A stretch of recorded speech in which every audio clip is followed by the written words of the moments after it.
Al-Iman TV. Assalamualaikum warahmatullahi wabarakatuh. Alhamdulillah wassalatu wassalamu ala Rasulillah wa ala alihi wa ashabihi wa man walah wa ba'du. Para pecinta Al-Iman sekalian, kaum muslimin rahimani wa rahimakumullah, di antara syarat diterimanya amal ibadah kita yang harus kita penuhi adalah hendaknya amal ibadah yang kita lakukan sesuai dengan apa yang diperintahkan oleh Allah dan Rasulnya. Bahkan Nabi SAW telah memperingatkan kita di dalam sebuah hadis yang sahih diriwayatkan oleh Imam Muslim. Beliau bersabda, "Man amila amalan laisa alaihi amruna fahuwa rad."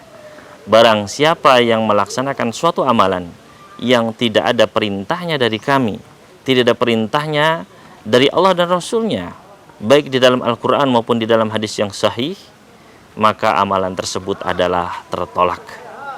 Oleh karena itu, hendaknya setiap muslim ketika mereka melakukan suatu amalan, hendaknya memastikan bahwasannya amal ibadah tersebut sesuai dengan apa yang diperintahkan oleh Allah dan Rasulnya. Karena niat yang ikhlas saja tidak cukup. Sebagaimana disebutkan di dalam sebuah hadis yang sahih diriwayatkan oleh Imam Bukhari, suatu hari datang 3 orang pemuda menyambangi rumah para istri Nabi SAW. Kemudian tujuan mereka adalah ingin bertanya seperti apakah ibadahnya Rasul SAW di rumah beliau. Maka setelah itu dijelaskan bahwasanya Nabi SAW beliau tidur di malam hari kemudian bangun malam hari, beliau sahur kemudian berbuka. Maka mereka pun seakan-akan menganggap amalan tersebut ringan, ya. Mereka anggap kok sama saja dengan ibadah kita. Kemudian mereka dengan menurut logika mereka, maka mereka menganggap mungkin Nabi SAW ibadahnya biasa-biasa saja menurut mereka adalah karena beliau telah diampuni dosa-dosanya. Berbeda dengan kita, maka kita belum pasti diampuni dosa-dosanya. Maka orang yang pertama pun mengatakan, adapun saya, maka saya akan, jika saya salat malam, maka saya akan salat semalam penuh tanpa tidur. Orang yang kedua mengatakan, adapun saya, maka saya akan berpuasa dan tidak berbuka selamanya.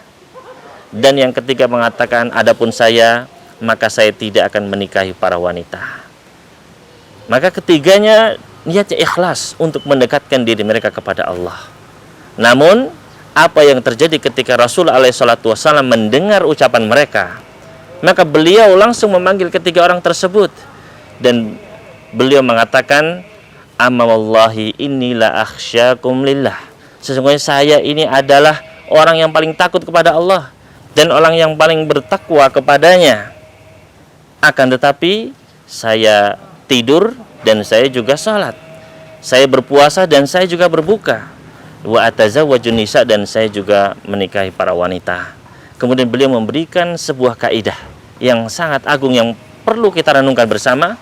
Beliau mengatakan, faman raghiba an sunnati falaysa minni. Barang siapa yang tidak ingin mengikuti petunjukku, tidak ingin mengikuti sunnahku, maka dia bukan bagian dari diriku.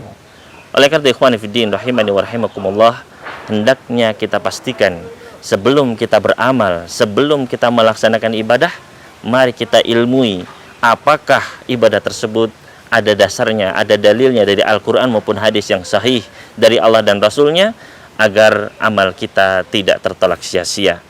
Ini mungkin dapat kami sampaikan, mudah-mudahan bermanfaat. Wassallallahu ala nabiyina Muhammad wasallam ala mursalin walhamdulillahi rabbil alamin.